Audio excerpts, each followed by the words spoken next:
Ya, pemirsa, Anda kembali bersama kami dalam Prime Time. Pemerintah memperpanjang penerapan pemberlakuan pembatasan kegiatan masyarakat atau PPKM skala mikro dengan sejumlah penguatan yang akan mulai berlaku tanggal 22 Juni hingga 5 Juli 2021. Kebijakan untuk mengetatkan PPKM mikro ini dilatar belakangi oleh lonjakan kasus COVID-19 di Indonesia. Kapolri Jenderal Listio Sigit Prabowo memastikan bahwa aparat kepolisian bakal menindak tegas pihak yang melanggar aturan pembatasan atau pengurangan kegiatan masyarakat di zona merah COVID-19. Lantas, sanksi apa saja yang akan diberikan bagi para pelanggar PPKM Mikro nantinya? Langsung saja kita akan membahasnya bersama Kepala Bidang Komunikasi Publik Satgas COVID-19, ada Pak Heri Trianto. Pak Heri, terima kasih sudah bergabung bersama kami hari ini. Salam sehat, Bapak. Salam sehat, Mbak Popi. Selamat sore. Selamat sore. Saya ingin mempertegas soal PPKM Mikro yang diungkapkan oleh Pak Erlangga Hartarto bahwa akan mulai berlaku besok hingga 5 Juli 2021. Pak, bisa dijelaskan apa bedanya PPKM Mikro yang sekarang dengan PPKM Mikro sebelumnya?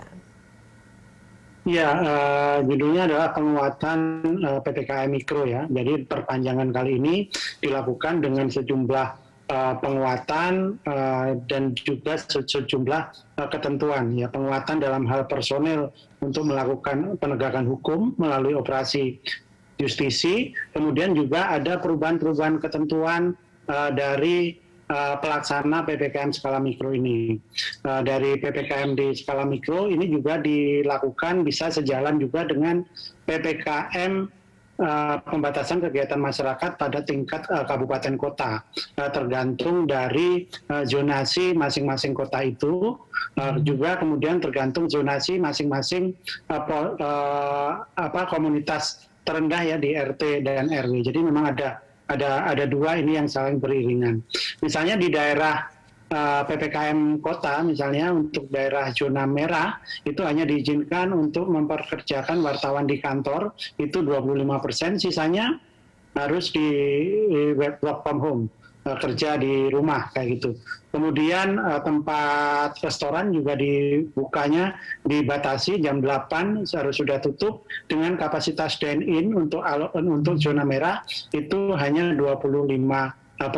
Kemudian demikian juga tempat ibadah di zona merah untuk sementara ibadah bisa dilakukan di rumah. Seperti ini. Dan dalam penguatan kali ini penambahan personel di operasi justisi baik TNI maupun Polri juga diperkuat. Tadi juga disampaikan juga Bapak Listio Sigit Kapolri maupun Bapak Panglima TNI. Jadi ini benar-benar Mbak dilakukan semata-mata untuk menekan laju penularan yang saat ini memang cukup tinggi. Kalau kita perhatikan dalam 16 hari terakhir, itu kenaikan kasus aktif itu mencapai 41%. Di DKI Jakarta kita bisa rasakan juga kenaikannya juga sangat tinggi, sekarang berkontribusi terhadap 25% kasus nasional, itu berada di Jakarta. Dan tingkat keterisian rumah sakit di Jakarta juga pada titik kritis ya, hampir 90%, sehingga dilakukan penambahan ruang perawatan termasuk di rumah sakit atlet yang sekarang sudah 82%. Kemudian kita akan membuka atau bahkan sudah membuka tempat isolasi bagi pasien tanpa gejala di Rumah Susun Nagrak Cilincing Jakarta Utara di bawah pengawasan Rumah Sakit Darurat COVID di Kemayoran. Jadi ini hal-hal yang kita lakukan dan akan dilaksanakan secara konsisten, diawasi secara lebih ketat oleh aparat ya dari pemerintah daerah maupun TNI Polri, sehingga mobilitas masyarakat itu benar-benar terbatas. Masyarakat juga diminta untuk lebih banyak di rumah, menahan diri untuk di rumah, hanya bepergian untuk saat-saat penting saja. Terutama di zona merah ini ada 29 kabupaten kota hingga hari ini yang berada di zona merah, termasuk di DKI Jakarta, kemudian juga sejumlah daerah di Pulau Jawa cukup banyak kabupaten kota yang dalam zona merah, sehingga mereka juga harus melakukan pembatasan kegiatan masyarakat. Oke, Pak Heri, tadi Bapak menyebutkan soal kenaikan kasus aktif 16% saat ini yang luar biasa lonjakannya. Kira-kira ini 41% dalam 16 hari. 41%, maaf, saya koreksi, 41% gitu. Nah, apa yang menyebabkan lonjakan kasus ini luar biasa melonjak dalam 16 hari terakhir ini? Apakah memang karena ada soal isu baru, soal virus, variasi virus COVID-19 yang memang ada varian baru, atau masyarakat yang tidak patuh prokes, atau apa Pak? Iya, penyebabnya ada dua, tetapi sejauh ini yang sangat valid adalah masyarakat yang tidak patuh prokes, terutama dari sisa dari imbas ketidakpatuhan masyarakat untuk memenuhi aturan larangan mudik ketika Idul Fitri. Anda kembali bersama kami dalam Prime Time. Pemirsa, kami masih tersambung kembali dengan Pak Heri Trianto, Kepala Bidang Komunikasi Publik Satgas COVID-19. Pak Heri, silahkan dilanjutkan Pak. Ya, maaf tadi terputus ya tiba-tiba. Jadi penyebab kenaikan kasus yang signifikan ya, kalau dari data kami, dalam waktu 16 hari kasus aktif itu naik 41%. Kasus aktif ini berarti adalah sisa kasus pertumbuhan harian dikurangi yang sembuh, dan disitulah kasus aktif kayak gitu. Nah, ini terjadi ada dua hal. Pertama, memang karena masyarakat yang tidak patuh terhadap larangan mudik ketika pemerintah menerapkan larangan mudik pada periode liburan Idul Fitri yang lalu, yang kemudian memang ini terbukti daerah tujuan mudik itu banyak di Pulau Jawa ya, di Jawa Tengah, Jawa Timur, Jawa Barat, dan Banten. Nah, dan sekarang daerah-daerah ini yang sedang berjibaku untuk memerangi COVID kayak gitu kan, karena kenaikannya kasus. Keterisian rumah sakit di wilayah ini juga di atas 70% semuanya, baik di Banten, di Jakarta, di Jawa Tengah, Jawa Barat, dan Jawa Timur. Jadi ini yang penyebab pertama yang sudah terbukti ya secara valid. Ya, kemudian penyebab kedua memang ini diduga ada varian baru yang menular lebih cepat. Ini memang sudah ditemukan di Kudus dari 72 sampel, 60 diantaranya itu berada di Kudus, itu untuk varian Delta. Tentu saja kita menunggu penelitian dari para ahli biologi untuk memastikan juga bahwa kenaikan yang ada di Jakarta atau di tempat lain itu apakah murni karena sisa dari libur Lebaran kemarin, atau memang diakselerasi oleh varian-varian baru yang terbukti penularannya cukup cepat ini. Heri, seringkali kita juga temui ada beberapa klaster-klaster baru begitu ya dari peningkatan COVID-19. Salah satunya mungkin klaster keluarga ataupun klaster yang misalnya ada di kafe ataupun restoran yang saat ini kita tahu sudah banyak yang buka karena kita dihadapkan juga dengan seperti si malakama begitu ya, antara kesehatan dan juga ekonomi. Nah, ini bagaimana tindakan tegasnya Pak terhadap mungkin pusat perbelanjaan ataupun restoran yang masih melanggar aturan PPKM Mikro ini? Ya, Mbak Popi bisa saksikan dalam 2 atau 3 hari terakhir ini bagaimana Pemprov yang dilakukan oleh Pemprov DKI bekerjasama dengan TNI Polri melakukan operasi dan menutup sejumlah tempat usaha.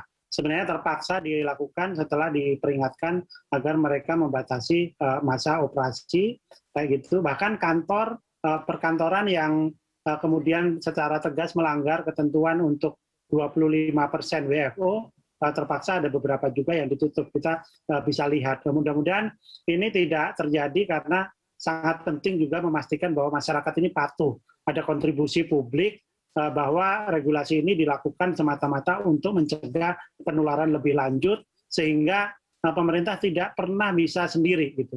Pemerintah harus mendapat dukungan dari publik, kontribusi dari masyarakat untuk bersama-sama melindungi diri mereka sendiri, kemudian melindungi keluarga mereka, atau bahkan akhirnya melindungi lingkungan mereka. Jadi ini penting kita lakukan, kita berkolaborasi secara bersama-sama untuk mencegah penularan sehingga kasus ini bisa kita kendalikan. Saya rasa rumah sakit sudah kewalahan, tenaga kesehatan di media sosial juga banyak yang mengeluh, kita tidak bisa biarkan seperti ini. Caranya bagaimana ya dari kita semua untuk menahan diri, untuk mengurangi aktivitas, tidak bepergian, tidak membuat kerumunan, dan seterusnya. Ya, Pak, bagaimana dengan peluang kebijakan lockdown misalnya ataupun karantina wilayah yang lebih ketat? Apakah jika angka positivity rate-nya terus bertambah saat ini, apakah dimungkinkan akan dilakukan lockdown gitu? Apakah Ya, tidak cukup dengan PPKM mikro saja gitu? ya, substansi dari lockdown, PPKM Mikro, PSBB itu adalah membatasi kegiatan masyarakat, Mbak Popi. Jadi saya rasa ini tidak bisa dipertentangkan. Dalam skala mikro pun lockdown juga sudah dilakukan ya, menutup sebuah wilayah gitu, RT atau RW itu dilakukan mungkin sudah ratusan RT RW di seluruh Indonesia yang ditutup sementara di sana karena di situ ada 5 indikatornya, ada 5 keluarga atau lebih itu yang tertular.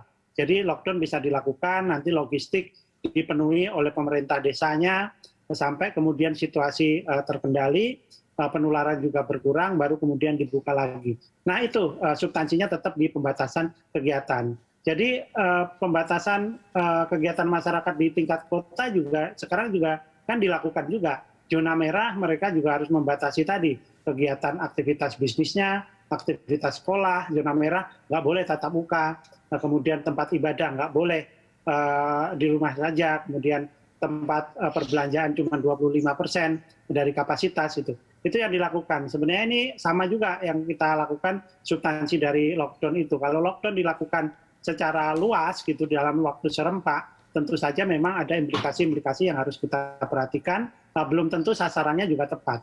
Kalau dengan PPKM Mikro ini melockdown RT RW yang merah kayak gitu ya, 5 rumah tertular, itu akan lebih terlokalisir, juga lebih terukur karena orang-orangnya bisa dikontrol.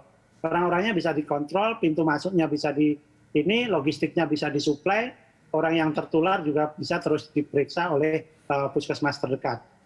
Oke, 13.700 kemarin angka kasus positif COVID-19 di Indonesia. Bukanlah angka yang justru akan membuat kita sangat khawatir dengan kondisi saat ini, Pak. Tapi ini kan tidak hanya di DKI Jakarta saja, tapi juga di seluruh Indonesia. Nah, sinergitas mungkin yang bisa dibangun dari Satgas COVID sendiri dengan pemerintah pusat dan juga daerah, seperti apa saat ini koordinasinya? Ya, saya rasa kita tidak berhenti koordinasi ya. Kemarin tiap minggu kita punya koordinasi secara rutin dengan Satgas di seluruh daerah, dengan Dinas Kesehatan di seluruh daerah untuk melakukan konsolidasi, mengambil langkah-langkah yang diperlukan. Tadi pagi ada juga rapat terbatas kabinet yang akhirnya kemudian menelurkan kebijakan yang lebih ketat ini. Akhirnya ada instruksi Mendagri nomor 13 yang sudah keluar tanggal 14 kemarin, hari ini akan sedikit diperbarui dengan beberapa penguatan tadi, termasuk menggabungkan PPKM Mikro dengan PPKM kota, kabupaten atau kota yang akan dilakukan itu ya karena kita merespon kondisi terakhir yang penularannya makin tinggi ya, 13.700. Kemarin saya rasa itu sudah mendekati angka penularan tertinggi pada Januari tahun ini. Ketika waktu itu ada 14.400 kasus harian tertinggi sebelum secara perlahan turun. Pada bulan Februari kita menerapkan PPKM skala mikro yang memang efektif sebenarnya menekan laju penularan, tapi kemudian ketika libur Idul Fitri sebagian masyarakat tidak patuh, akhirnya menjadikan situasi seperti sekarang sehingga kita perlu lagi nih menginjak rem agak kencang lagi nih untuk mengendalikan aktivitas masyarakat. Baik, Pak Heri, terima kasih untuk waktunya dan juga perbincangan dan diskusinya bersama kami dalam Prime Time hari ini.